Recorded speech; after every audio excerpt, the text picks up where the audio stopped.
if you're trying to humble me, I'm just gonna do me, and if that bothers you, then just take it. Do you think people shouldn't be humble? No, why? No, because like seriously, I think the reason men are trying so hard to humble women is because they cannot have access to them. Wait, Nick, please. Yeah, there's no need to humble women. Just level up as a man.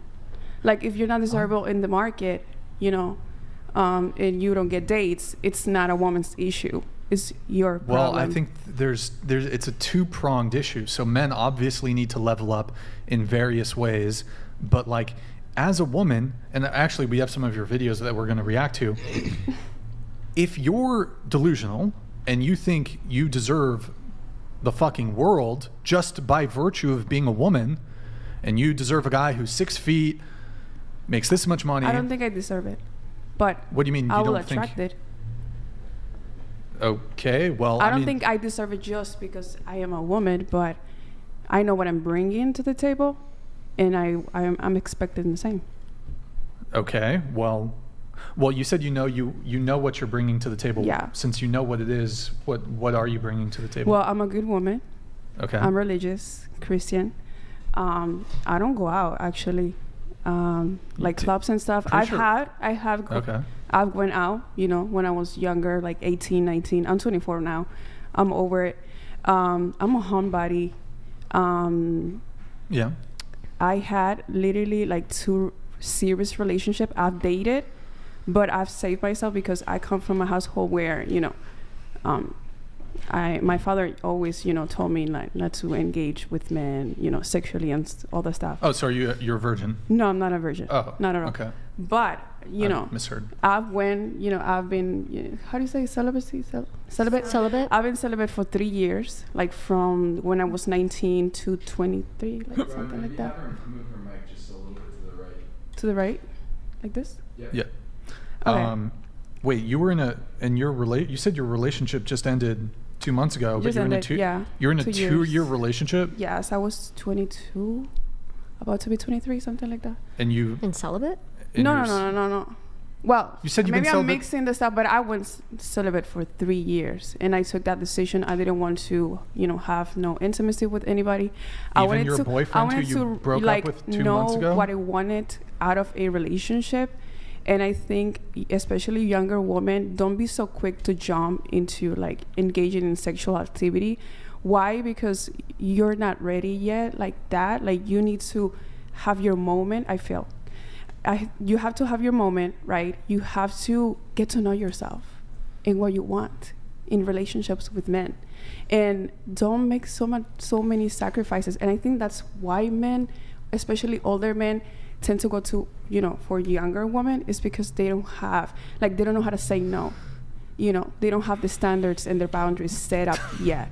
So, as especially younger women, just, you know, like save yourself. And I'm all about saving myself.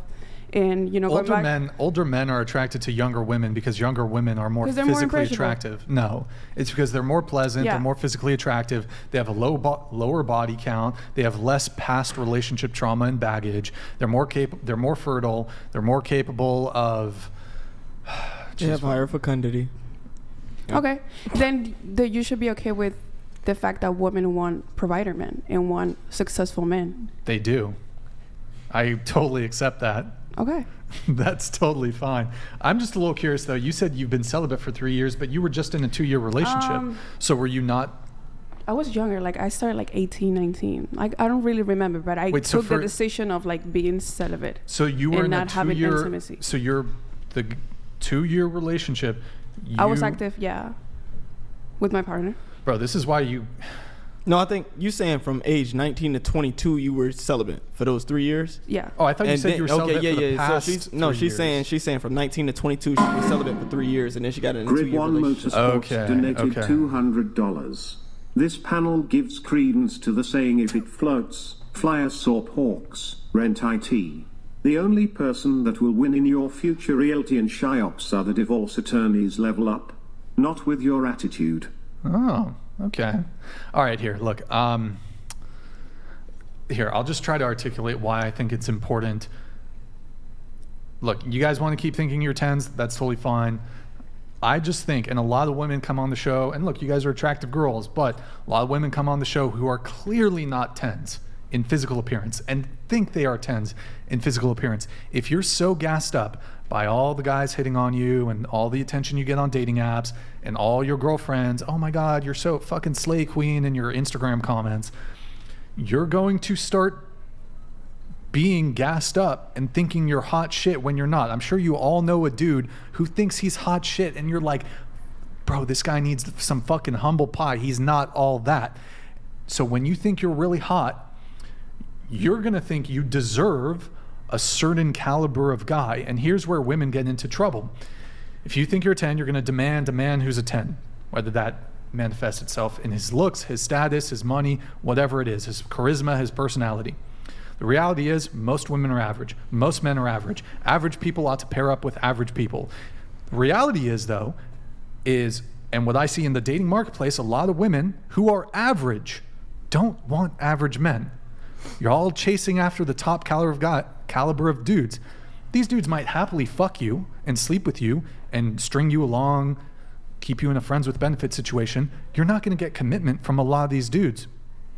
So what ends up, let me just finish. So what ends up happening is that if you don't have an accurate self-assessment of where you land in the dating marketplace, you're going to be chasing after a caliber of guy that will never give you commitment, but you're going to get all caught up because that guy's going to string you along and fuck you and never give you commitment. That's why all these girls end up in situationships, friends with benefits, 6 months, no commitment. And that's because those guys are happy to sleep with you because men and women value different things. Men will happily sleep with you, string you along. They will never give you commitment. They will never give you a ring. So maybe you're fine with that. A lot of women would prefer the divided attention of a really high status dude than the commitment and full of attention of a guy who's you view as below you, but who's actually on your level, who's your looks equivalent, who's your status equivalent. So if you're chasing, if all these women are, you mentioned hypergamy at the beginning of the show, if all these women are chasing after the top 10% of men, these top 10% of men are not going to commit, they're not going to settle for you. The thing is, right, women can sleep with average women. We get women on the show who are 19, 20 college girls, 1,000 followers on Instagram. They're fucking NFL players. They're fucking NBA players. Men who are at the top echelons of the dating market, who are the most attractive, who are wealthy, who have status, etc. How are you going to date? How are you going to be 19 years old and fuck with an NFL player who's making millions of dollars a year, who's in incredible shape, and then go back to date a 19-year-old college boy who's on your level, who will give you commitment? It's going to be really hard. The lifestyle differential there is going to be very difficult. The other thing is, so typically for a girl to sleep with a guy, that guy needs to be at least attractive enough for that girl to be in a relationship with that guy. For you to sleep with a guy, he has to at least be attractive enough for you to consider being in a relationship. But it's totally the reverse for men. Men will gladly sleep with women, and this is just based on their physical attractiveness alone. We'll sleep with the girl, but we would, just based on her physical attractiveness, we'll never be in a relationship with her. But we welcome sex. We welcome sex. So because of that, women can secure sex from men that are more attractive than them, whether that's looks, status, income, wealth, whatever. You think that that's your level. You think that that's your league. But the reality is, no, that guy was never going to get commitment from you. Your league is the guys who are prepared to commit to you, be in relationships with you, be monogamous with you, and give you a ring. It's not the dude who's willing to fuck you. So that's why it's very, very, very important for women to have an accurate self-assessment of their own physical attractiveness. Otherwise, y'all going to be fucking dudes that are frankly, out of your league.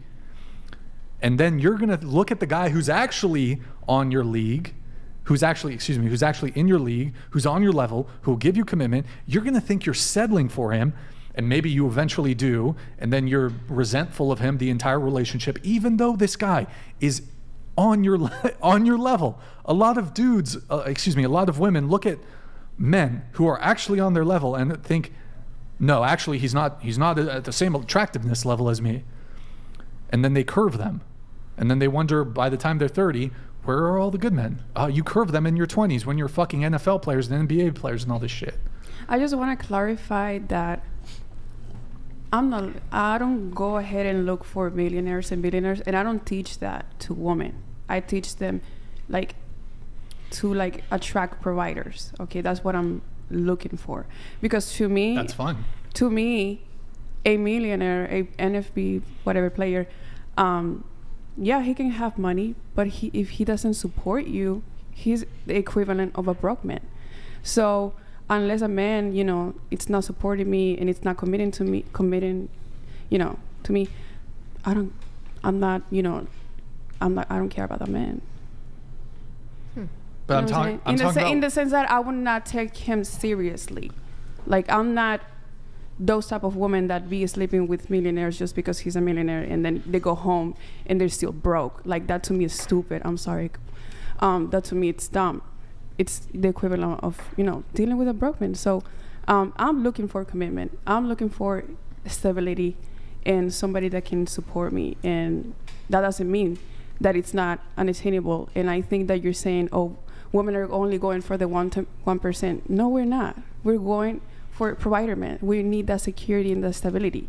That really doesn't And add I up though, hate men because you like making excuses for lazy men. Like, I don't. Right, but you even mentioned at the beginning of the show, you mentioned hypergamy and that women should be hypergamous. I mean, Yeah, you are basically selective.